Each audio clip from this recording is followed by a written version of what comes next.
Hello there. आज हम लोग पढ़ने वाले हैं oogenesis। oogenesis पढ़ने से पहले oogenesis का मतलब होता क्या है? So let's just bifurcate the term. oogenesis में ओ मतलब ओवम एंड जेनेसिस मतलब to the formation of something. अब oogenesis पढ़ने से पहले हमें दो तीन चीज़ का ध्यान होना चाहिए। वो दो तीन चीज़ है क्या? जैसे oogonia या oogoनियम, oocyte और ovum। So oogonia and oogonium are very much similar, बस सिंगुलर और प्लूरल का डिफरेंस है। Oogonium is singular and oogonia is plural. But ये है क्या? They are gamete mother cell. Gamete mother cell क्या होता है?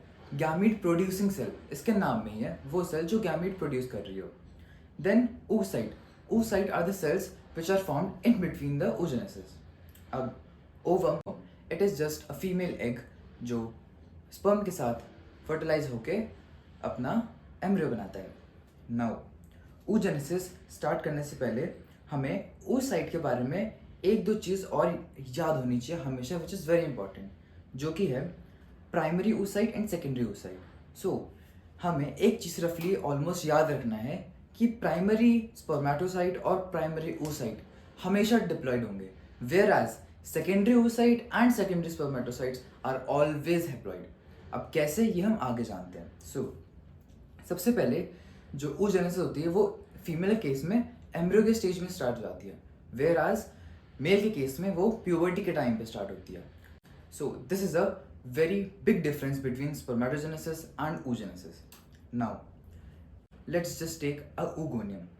सो ये क्या होता है? जब फीमेल अपने एम्ब्रियो के स्टेज पे होती है तो ये माइटोसिस करता है।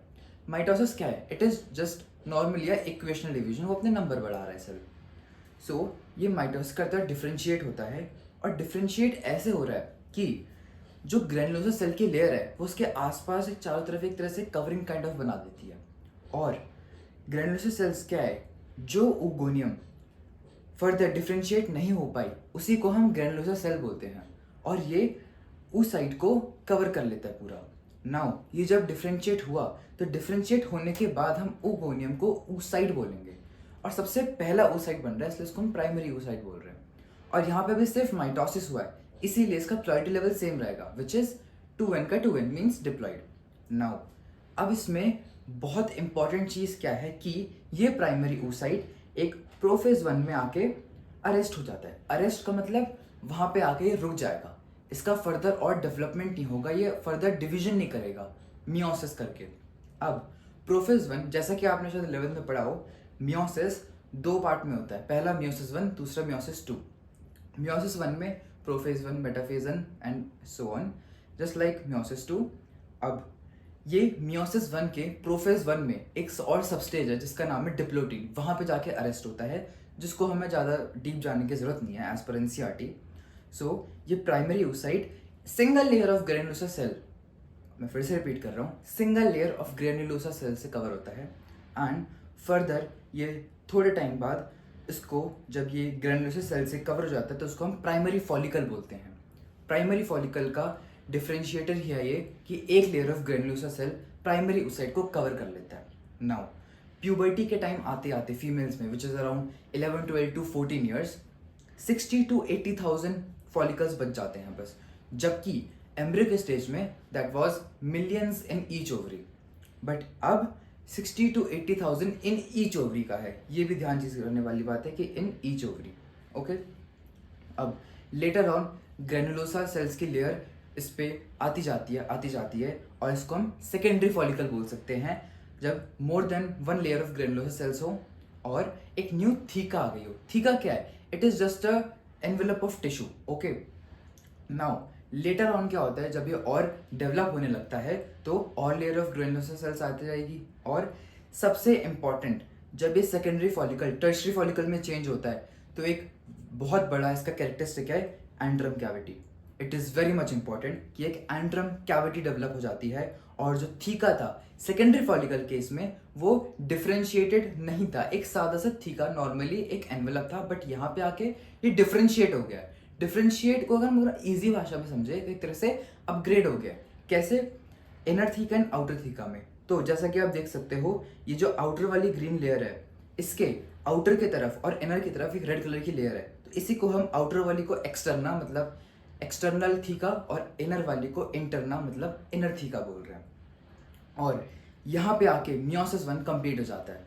अब ये मियोसिस 2 के लिए जाएगा, और मियोसिस 2 के लिए जाएगा तो एक रिडक्शनल डिवीजन होता है हमेशा मियोसिस 1, जो मियोसिस 1 होता है उसको हम रिडक्शनल डिवीजन बोलते हैं, वेयर एज मियोसिस 2 को हम इक्वेशनल डिवीजन बोलते हैं।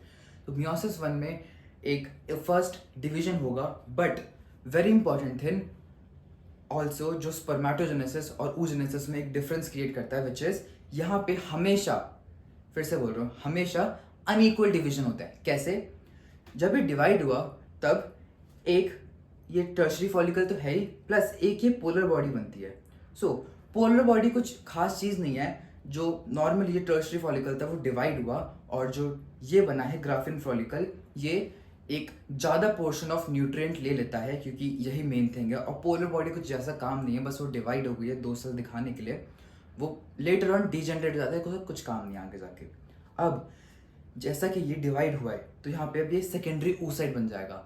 टर्शरी फॉलिकल तक it was primary oocyte which was haploid. Now अब जैसा कि पहला डिवीजन हो चुका है तो फर्स्ट पोलर बॉडी अपनी अलग, यहाँ पे ये सेकेंडरी oocyte हैप्लॉइड हो जाएगा।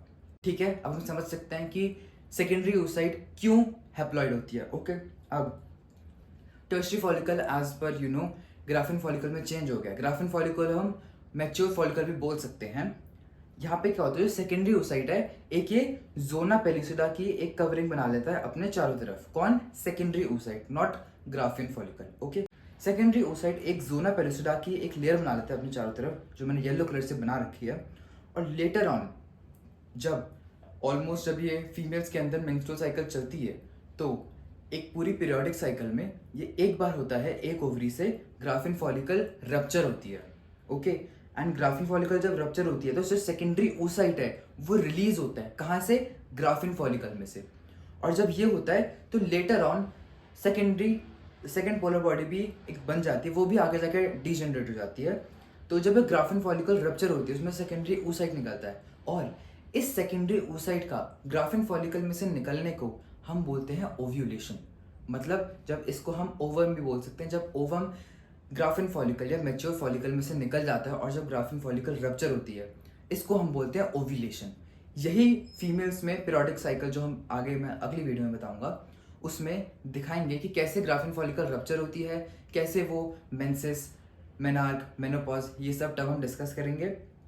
जैसे ओव्यूलेशन होता है, फर्दर स्पर्म और ओवम का फर्टिलाइजेशन होगा, एंड एम्ब्रियो कैसे बनता है लेटर ऑन, ब्ला ब्ला ब्ला, वो हम आगे की वीडियो में डिस्कस करेंगे। आज के लिए इतना ही।